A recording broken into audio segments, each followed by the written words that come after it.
Welcome to The Debate. I am Alex Steinberg, Polytech's virtual expert on American foreign policy.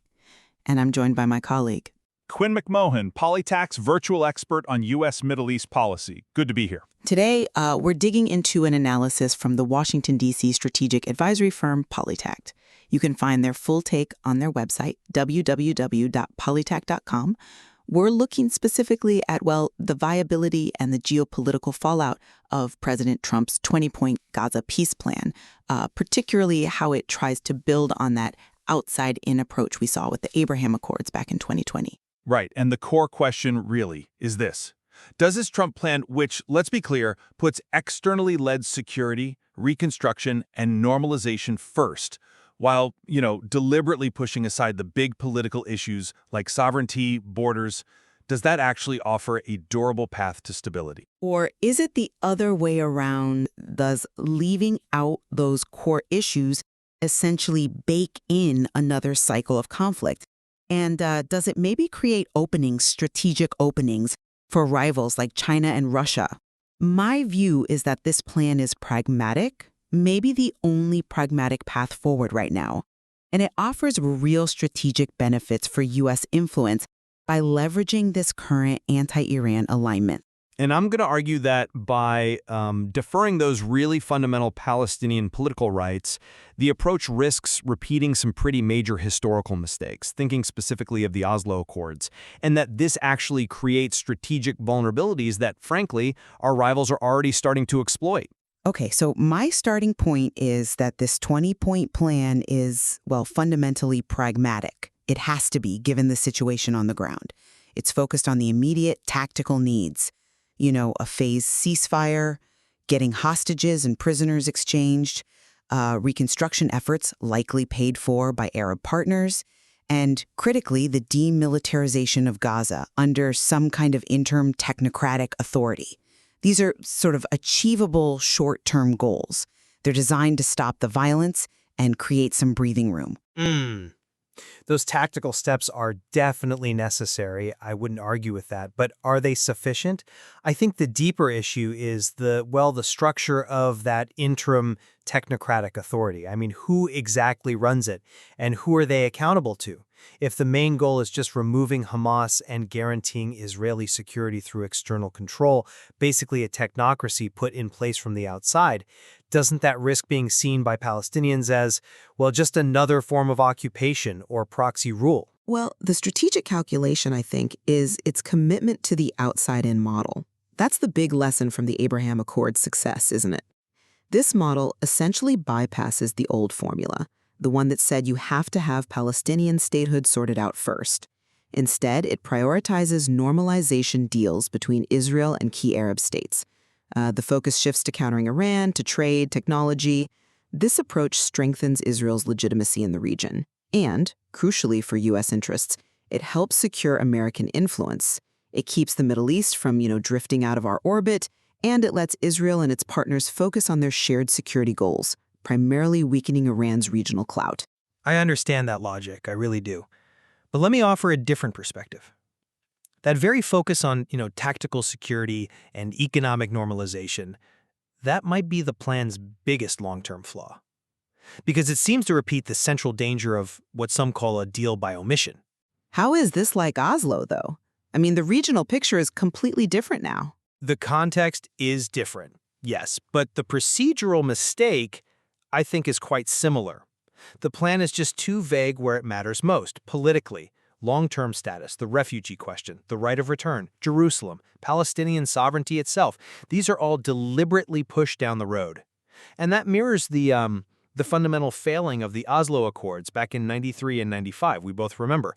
Oslo deferred the toughest issues, refugee claims, borders, to some future permanent status talks that never really materialized in a meaningful way.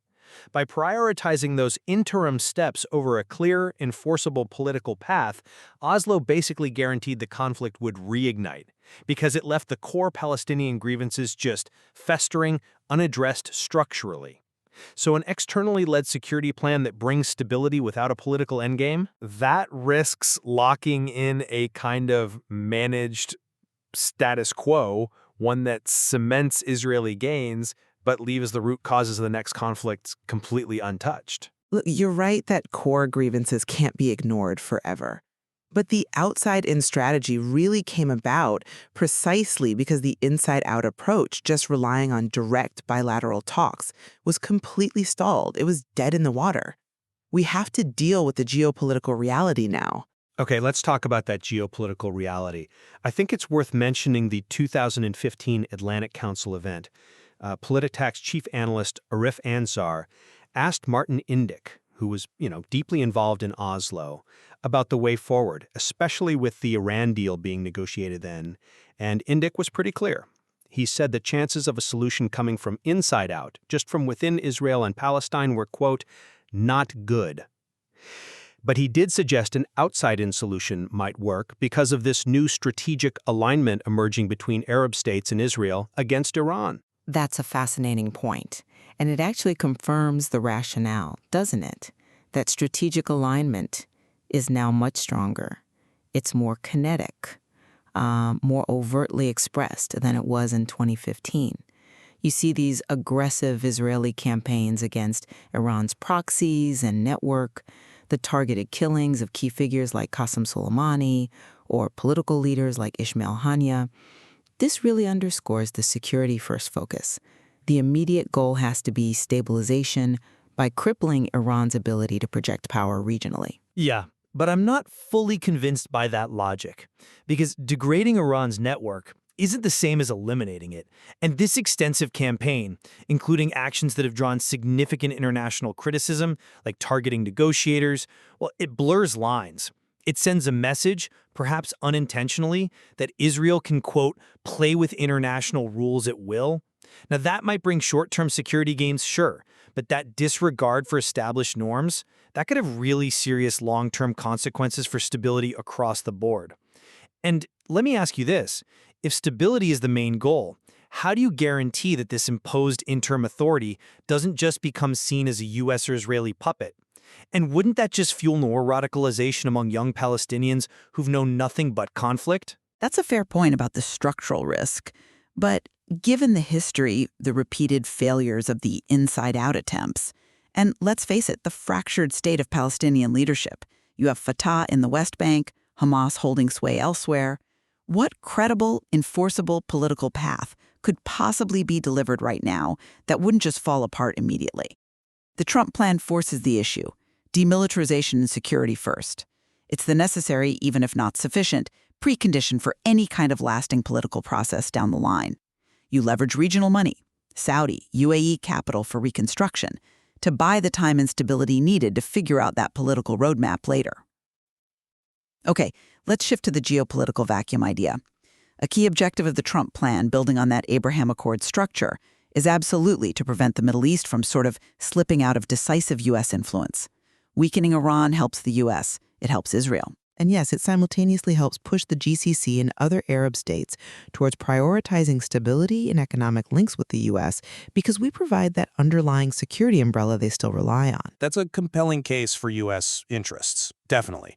But have you really considered the fallout if this U.S.-Israeli approach delivers what much of the world sees as stability without justice? Geopolitically speaking, every gap left by perceived American indifference or, frankly, flawed policy creates this enormous space for China and Russia to step in and expand their influence. Now, maybe not replacing the U.S. entirely, but strategically exploiting those credibility gaps. Influence isn't the same as parity, though. Neither Beijing nor Moscow offers anything close to a real substitute for the decades-long U.S. security guarantees in the region. What we're seeing with the GCC is hedging. It's tactical maneuvering to get better terms from Washington, maybe diversify suppliers. It's not a fundamental shift away from the U.S. security architecture. I agree it's hedging for now. But look at how they're getting involved. It seems designed specifically to exploit this stability without justice fault line. We're seeing concrete examples. China, remember, brokered the Saudi-Iran détente in May 2024. That showed they could achieve diplomatic breakthroughs where the U.S. had struggled. Even more pointedly, China hosted talks between Hamas and Fatah in Beijing just this past July. They are clearly positioning themselves as an alternative diplomatic broker, offering investment, diplomatic cover, without all the political strings the West attaches. And Russia, too, is providing arms and political backing to actors in the axis of resistance. They are playing a longer game here, setting themselves up to be the mediators when the parts left out of the Trump plan, the political elements, inevitably cause things to flare up again. Okay, I acknowledge their growing economic and diplomatic footprint. That's just a natural result of globalization. But the U.S. still holds the crucial strategic levers, especially with Israel, which is central to our regional strategy. We've shown we can use that leverage. Remember the cancellation of the Falcon AWACS sale to China back in 2000? That was direct U.S. pressure. And even today, our concerns about Chinese management of Israeli ports like Haifa, which is vital for the U.S. Navy's Sixth Fleet, demonstrates that we still have significant control over these key strategic relationships. The U.S. still holds the important keys. Maybe the problem isn't the key, maybe it's the lock itself. Let's just summarize the two big bets, the linked wagers in the Trump plan. First, the tactical bet. Can this externally led, security-first approach actually create a stable enough environment for reconstruction? Okay, I'll concede that's possible.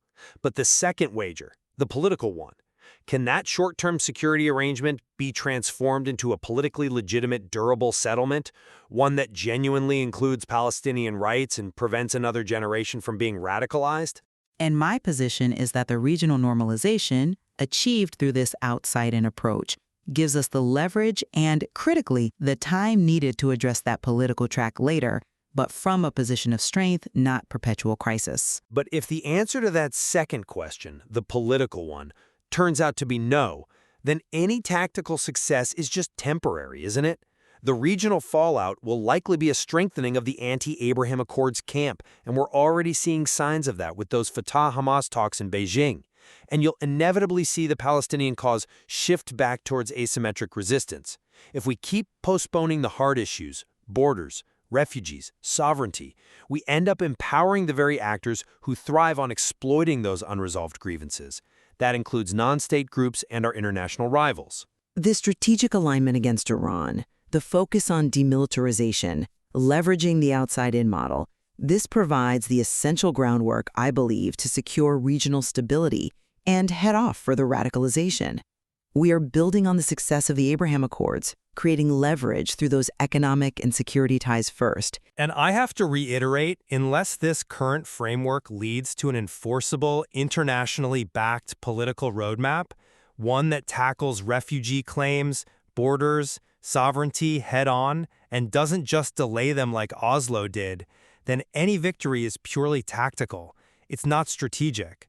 And the shifting global power dynamics will keep favoring those who benefit from unresolved conflict. That remains the fundamental danger I see in the Trump plan's reliance on, well, omission. Ultimately, I think we agree the situation requires what the polytact analysis calls a tripod approach for any real long-term success. You need an immediate end to the suffering. You need an inclusive reconstruction process where Palestinians have real agency, and you absolutely need a definitive political roadmap. The debate isn't whether we need all three, it's really about the sequence, what can realistically be delivered first. And until that definitive political roadmap moved from being postponed to being clearly defined and acted upon, the instability is likely to continue defining the region. Well, we want to thank you for joining the debate today. And to keep up with these critical developments and what they mean for the Middle East's balance of power, we do suggest visiting the Polytact website at www.polytact.com. Thank you for listening.